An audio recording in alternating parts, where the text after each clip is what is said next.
Você gosta de passar o conhecimento? Gosto demais. Assim, ó, o meu sonho, na verdade, no início da minha carreira era ser professor. Então, assim, eu queria ser professor.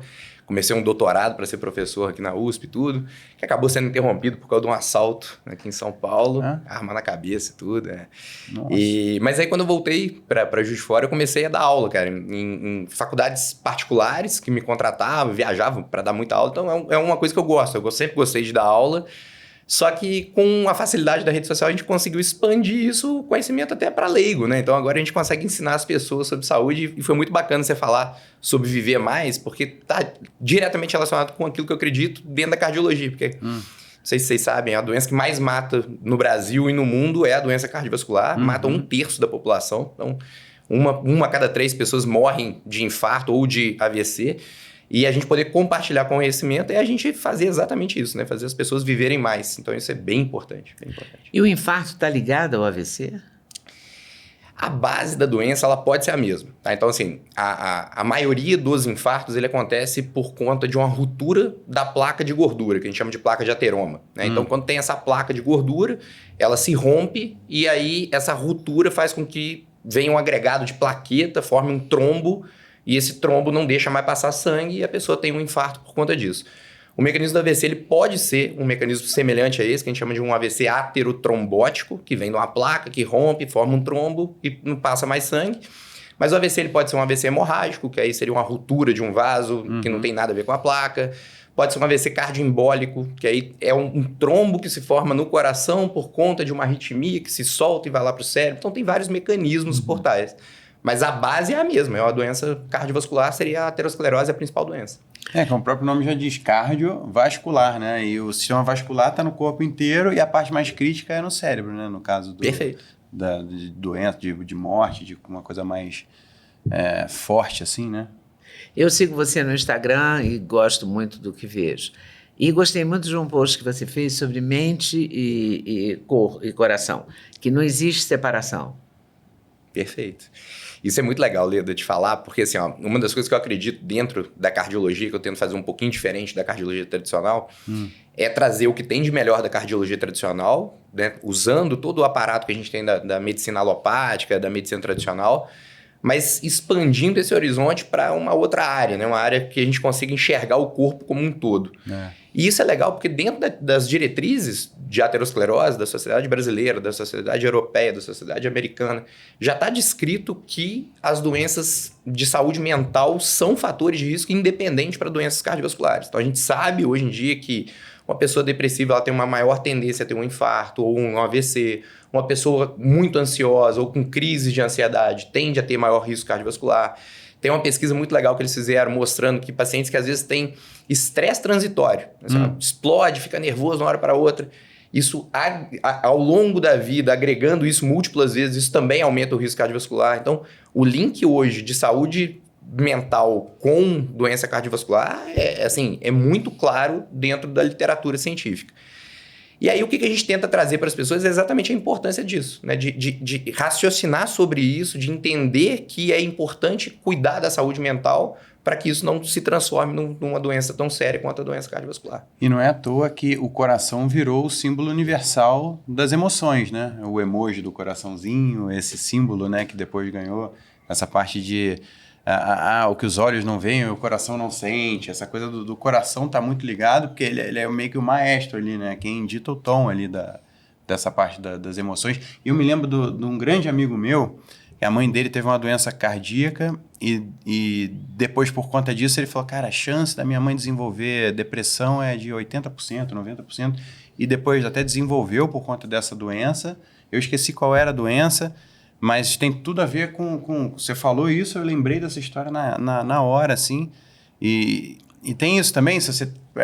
alguma... Isso que você está falando é total razão, cara. Assim, do mesmo jeito que a doença mental pode trazer uma doença cardiovascular, a doença cardiovascular também já está comprovada que aumenta o risco de um transtorno de saúde mental. Então, os pacientes que infartam ou os pacientes que têm uma insuficiência cardíaca, eles têm uma maior tendência a ter transtornos depressivos. Isso aí que você falou está bem demonstrado. Por quê? Porque tem medo da morte? Eu acho que entra essa questão do medo. Essa questão da finitude é uma questão que preocupa muito quando você te sinalizam que você tem um problema no coração, né? Sem dúvida nenhuma. É engraçado que se você tiver um problema no estômago, você não pensa tanto na finitude.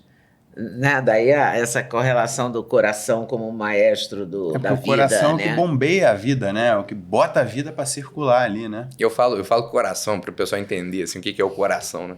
O coração é a bomba hidráulica da tua casa. Então, assim, ele vai pegar e vai jogar esse sangue para todas as áreas do seu corpo, como se fosse uma bomba hidráulica.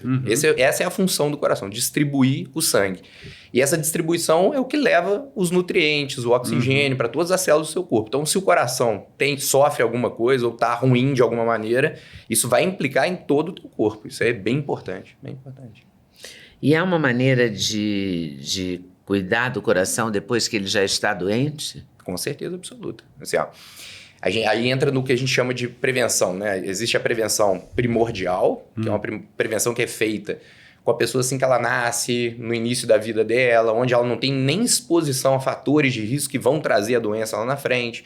É o ensinar teu filho, desde pequeno, por exemplo, a comer direito, a fazer um exercício físico, colocar para fazer um esporte, sempre buscando algo saudável para ele.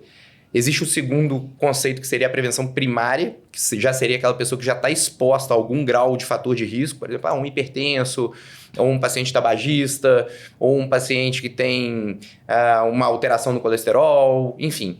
Você mostrar para ele que se ele se cuidar, o desfecho final não vai acontecer. O que é esse desfecho final? Um infarto, um AVC, ou uma morte súbita, ou colocar um stent, fazer uma cirurgia no coração. Então, a gente consegue agir dentro dessa prevenção primária. E essa é a última camada, que seria a prevenção secundária. Então, é o paciente que já teve algum problema cardíaco, algum problema cardiovascular, sobreviveu a esse problema e a gente quer evitar que ele tenha novamente. Então, só para você ter uma ideia, Leda, quando o paciente tem um infarto, ele pode ficar com algum grau de sequela no coração. Tá? Pode por quê? Porque se for muito rápido e você agir muito rápido, a sequela pode nem existir. Então, um conceito que a gente tem dentro da cardiologia, a gente fala que tempo é músculo, né? Tempo é músculo por quê? O coração é um músculo, né? E quanto mais tempo aquela artéria ficar com um coágulo fechando aquele vaso e o sangue não chegar onde ele tem que chegar dentro do coração, aquela parte do coração ela vai sofrendo um processo de isquemia que depois vira uma necrose e posteriormente essa necrose vira uma fibrose, que seria uma cicatriz. Então, um paciente quando ele infarta, se ele sobrevive ao infarto e ele demorou muito para agir, ele pode ter esse grau de cicatrização no coração, essa fibrose, e o coração diminuir a força de contração dele. Então, ele vira um coração que não consegue mais bombear o sangue como ele conseguia quando ele era um coração totalmente íntegro e saudável. E aí vem um problema, porque, por exemplo, se o paciente perdeu, vamos botar um exemplo, 20% do coração dele no infarto, né? Ele tem 80% para cuidar. E esses 80% ele pode dar conta perfeitamente e manter uma vida normal para essa pessoa. Só que se ele tem um segundo infarto e perde mais 20%, ele já fica com 60% do coração. Então, a gente tem sempre que cuidar muito dentro desse aspecto da prevenção secundária, porque o segundo infarto sempre pode ser pior do que o primeiro infarto. E o que é cuidar muito? Aí é um conceito amplo, né? E também eu mais gosto de ensinar. Regenerar, por exemplo? Não, o coração... Ele não recupera. O coração ele não recupera. Algum órgão recupera? O fígado, parece? O fígado recupera. Mas o conceito do coração, Duda, na verdade é você fazer com que as outras regiões que sobreviveram, ela consiga trazer... fazer com que... Dá conta. Dá conta, exatamente né? isso. Compense. A palavra é essa, dá perfeito. Conta. Tem que as outras áreas do coração compensem tudo, aquela ali que falhou e que está como? necrosado. Tem, com certeza. Aí tem as medicações para isso. A gente tem uma série de medicações que auxiliam nessa melhora. A gente tem conceitos dentro do estilo de vida para poder melhorar. E uma coisa super importante, exercício físico. Então, o exercício físico, há alguns anos atrás, quando uma pessoa infartava, se dizia, não faz nada. A pessoa ficava quietinha. Esse é um grande erro. Hoje em dia, a pessoa faz exercício no dia seguinte, ou caminha no quarto do hospital. Perfeito. Isso mudou radicalmente. Radicalmente. Faz muito tempo que mudou? Deveria fazer mais tempo. É porque já está há bastante tempo nas diretrizes isso, sabe?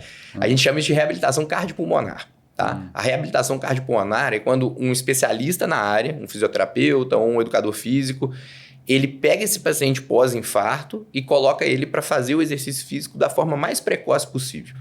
Esse início, por exemplo, intra-hospitalar, tem todos os cuidados para ser feito. Depois ele passa para uma segunda fase, que já seria uma segunda fase dentro de um estúdio, onde ele fica monitorado, ele fica com os eletrodos, ele fica olhando a pressão para fazer um exercício supervisionado. E uma terceira fase, que seria um exercício orientado fora desse estúdio. Então, você vai orientando e vai progredindo o paciente dentro dessa reabilitação cardiopulmonar. E isso está demonstrado na ciência que é o que mais impacta em melhora de sobrevida e melhora de qualidade de vida desse paciente pós um evento cardiovascular. Mais do que qualquer remédio. E aí, gostou desse corte? Gostei muito, mas eu acho que vocês devem assistir a entrevista completa, que está no YouTube, Leda Nagli, esperando por você. Essa série hoje, Nagli, o Encontro de Gerações, está imperdível. Vale a pena conferir, hein? Com certeza. Se Deus quiser.